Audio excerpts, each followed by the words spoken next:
5 ways British and American road trips are very different. People don't really road trip too often in the UK. The UK is not big at all to be road tripping, you know what I mean? Curious to see what we got. Before we do get into this, appreciate if you guys can hit that subscribe button. And yeah, let's check this out. Hello, my wife and I recently got back from a visit to West Virginia. Okay. And on that trip, it got me thinking, how do road trips compare between my homeland of Britain and the United States? Well, Britain, a lot shorter, right?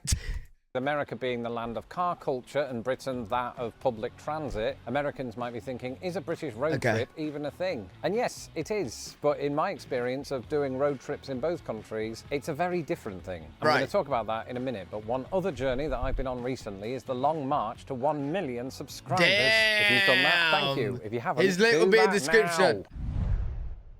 In the meantime, here are 5 ways that British and American road trips are very different. Yo, first point has to be the UK road trip is literally within a few hours. Surely. The journey, you can't really compare and contrast road trips in the United States with road trips in Britain without talking about the distance involved. Right. So when we drove from Chicago to West Virginia, it was... Yo, that's crazy when you look at it, bro. Like, this is the whole American. You're not even fitting it in the whole entire screen. And this is just... Bro, this seems so short, but it's 7 hours, 42 minutes. Yo, 7 hours, 42 minutes will literally get you from top to bottom of the UK. It was something like 400 miles. And if you were to take that distance as a percentage of the distance from the East Coast to the West Coast, it's not that much. However, if you were to do the same thing in Britain, you would end up in the sea. The point is, everyone knows at this point, America, much larger than Britain. Right. But what happens with that is that once you move to the United States, even having grown up in Britain, your perspective of distance changes. You see, it used to be that when I was a kid, we'd drive from Grimsby, my hometown, down to the southwest coast, and it took a few hours. We thought that was an eternity, because in British terms, that is. Remember, yo, listen, when I'm streaming, bro, and I'm telling you guys about my journeys and that, right? I'm like, oh, I gotta go travel to, I don't know, my family party, which is an hour and a half away. You guys are like, an hour and a half, is that it? And I'm there like, oh, it's torture, man. You guys are like, torture, an hour and a half. Yo, our differences with like driving in times are just so different, bro. We're a country that's the size of Wyoming. An eternity, because in British terms, that is. Remember, we're a country that's the size of Wyoming. But what struck me on this road trip recently is that I didn't really consider it that long at all. I mean, granted, I am now in my 40s, so my lower back felt it, but my brain didn't. You know, it was as if this was a normal thing to do. Of course, there's one thing that I think probably helps Americans get used to the idea of driving a bit further than we might in Britain, and that's the size of our vehicles. I may have mentioned it before, but not only is the country much bigger than the United Kingdom, but so are the cars. Not for us, we have a Prius. But you will see on American roads plenty of either trucks. You know what? I've said this in many videos before. I've always wanted like a blacked out one of this. So like black tires, black windows, black truck. Bro, I don't know why. I don't know why. Like, that's not really a thing in the UK.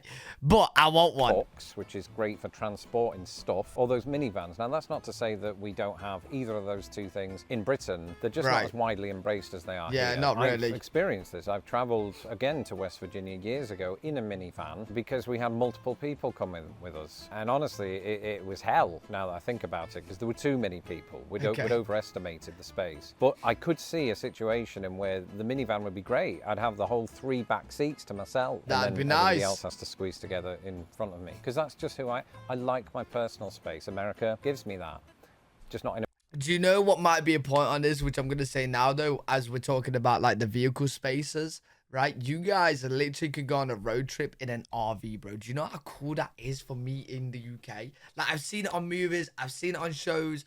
RV road trips look so fun, man. And, yo, I don't think you could get an RV in the UK.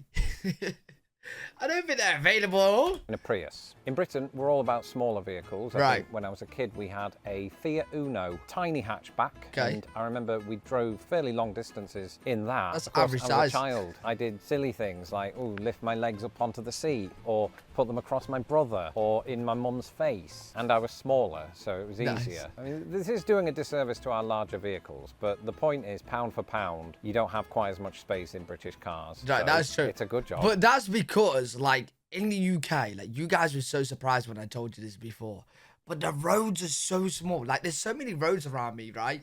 Where I have a small car. I have a very small car, yeah? And you have to, like, pull up into the hedge so the other car coming can get by. Like, that's how small the roads is. We don't drive as far.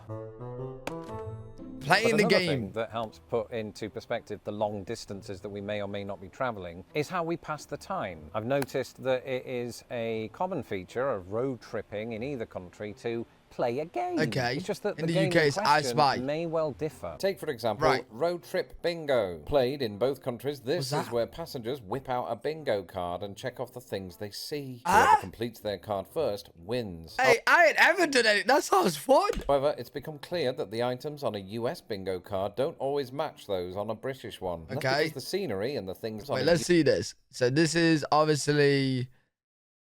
Yep, bro, I can tell. This is definitely the UK and this is America. Should I tell you why? Because I seen, where is it? McDonald's, Amazon, what? Bro, I thought that was Eiffel Tower for a second.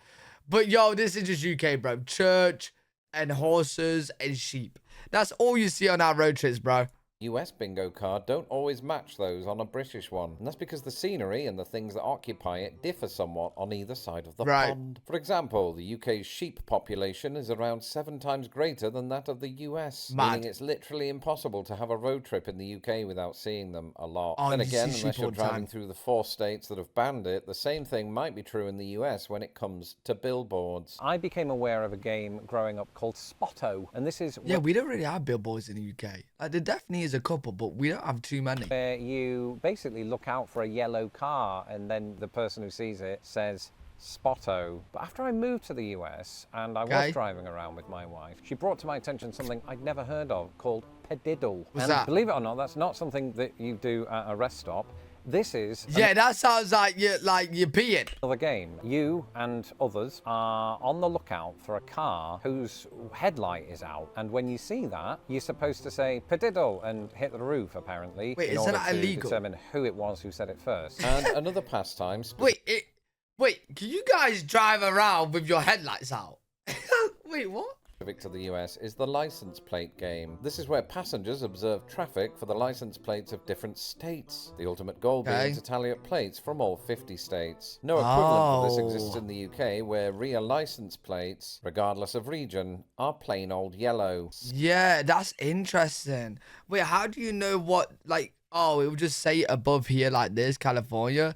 Yeah, we don't have, like, place names on our cars. The ultimate goal being to tally up plates from all 50 states. No equivalent for this exists in the UK, where rear license plates, regardless of region, are plain old yellow. Yeah, you won't be able to tell where it's from. We do have a different number plate game, in which we might look out for number plates containing, say, a certain letter or number. But the biggest thing that I've noticed is that Americans are far more likely to break out into song. I thought this was a trope of the films because it happens in National Lampoon's Vacation. Wait, is that actually a thing? You have like a family singer-song?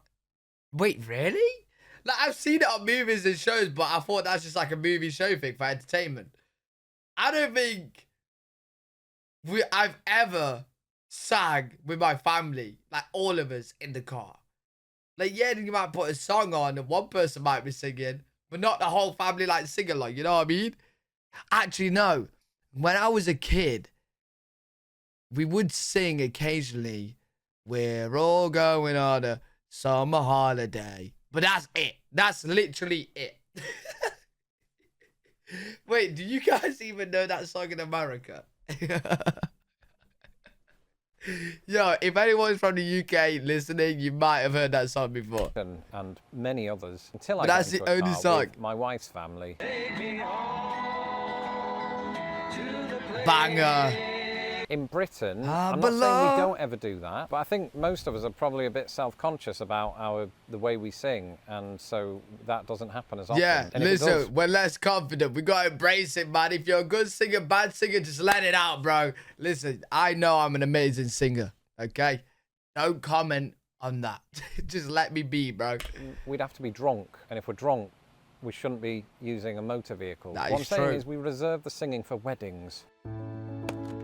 Okay, now, stretching it's your one legs. thing that Google Maps will tell me, ooh, look, it's you 9 can't do that in our hours to cars. travel from here to there. But what that doesn't take into account is the fact that you're going to have to stop a lot, especially since we have a dog with us. Right, so okay. along the way, we got out at what Americans know as rest stops. And a lot of the time, rest stops in the United States are sort of small buildings that usually house some bathrooms, as well as pamphlets displaying places to go in the local area. Occasionally, of course, you do find those larger rest stops that have a full-on food court like and our things service like that. They stations. exist as well. In Britain, there are one or two major differences when it comes to these outlets. Firstly, they're not called rest stops. They're known as motorway service areas. And they're not as pretty as what I've just seen there, bro. These are usually the big kind of rest stops. You have your food courts, you have your toilets. You also have a lot more parking space. Partly that's going to be down to the fact that even though we're about the size of Wyoming, we have nearly twice the population of California. And this might also account for the fact that your parking spot within this car park is usually timed. But it's also down to the fact that ample space is afforded to trucks, often known as lorries in Britain. It should be noted that the US concept of truck... I never knew that the service station's car park was actually timed to 2 hours. I've actually just learned now about my own place.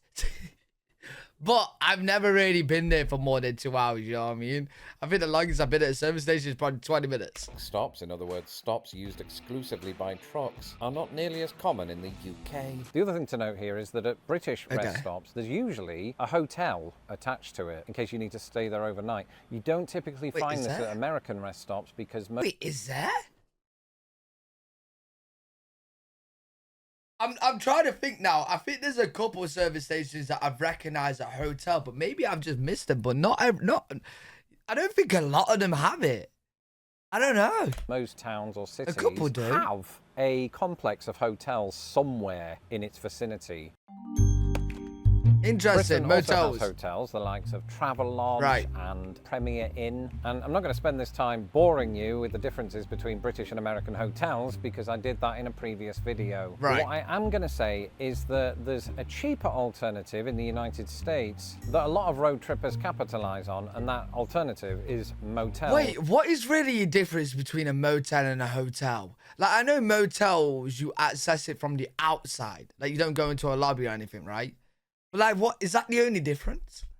Motels did originate in the United States as a portmanteau of motor hotels, and they are bog standard. About the term I would use for every motel that I've ever stayed in. There's no swimming pool, there's no jacuzzi or hot tub or anything like that. It's basically just a room. Right, and you've got the manager's office. It's like in Psycho. We've all seen the Bates Motel. Most motels feel like that. I've never been murdered, as proven by the fact that I'm still... Wait. Is motels like a no-go then? It's just creepy vibes? Because like, every time I've seen a motel in like a movie or a show, there's something always bad happening, bro. Doing this video, but I have felt like there's somebody in the room with me, and it's usually my wife, and everything's fine. From the British side of things, I have two things to say here. Firstly, because we don't travel such great distances, there might be an argument that we don't really need to stop off anywhere en route to where we're actually ending up. That is so a lot of the time we don't end up making that sort of overnight stay in the middle of our journey. But if we were to do it, in my experience, we used to just check into one of those Premier Inn hotels or a travel lodge. Now, I'm not entirely sure if that's... Yeah, I don't know of anybody or even myself in the UK that's gone on a road trip and stayed overnight in a hotel. I don't know of anyone that's done that. No one. Like, yeah, people will go to, like, they'll travel and then stay at a hotel, but they wouldn't, like, stay at a hotel in between the traveling. Do you know what I'm saying? I've never known of that to happen. Normal among all Brits who travel, or if it's just another indication that my family is really middle class. Anyway, let me know in the comments if you've been on a road trip. Yo, very, very, very interesting point. It basically just comes down to the fact that, like, the UK is tiny and America's massive. And, like, you guys, when you go on a road trip, you're most likely going to have to stay and stop off somewhere during the travel. Whereas in the UK, bro, yo, like, the traveling really is around, like, a long road trip is, like, 4 hours. Why are you going to stay overnight? You know what I mean? There's no point. You can literally just make it there in one trip. Very, very interesting video. I would love to do a road trip in America one day. Like, that is so cool. I see it all the time on movies and stuff. And it's always something when I look at, I'm like, yo, I really want to do that. But let me know some experiences you guys have with road trips and, like, family road trips and whatnot in the comment section. I'd really love to check them out. If you guys enjoyed, Make sure you leave a thumbs up, subscribe for more content. Live every single day on Twitch.tv/L3WG. If you guys want to check me out over there, I'll see you all in the next one. Peace.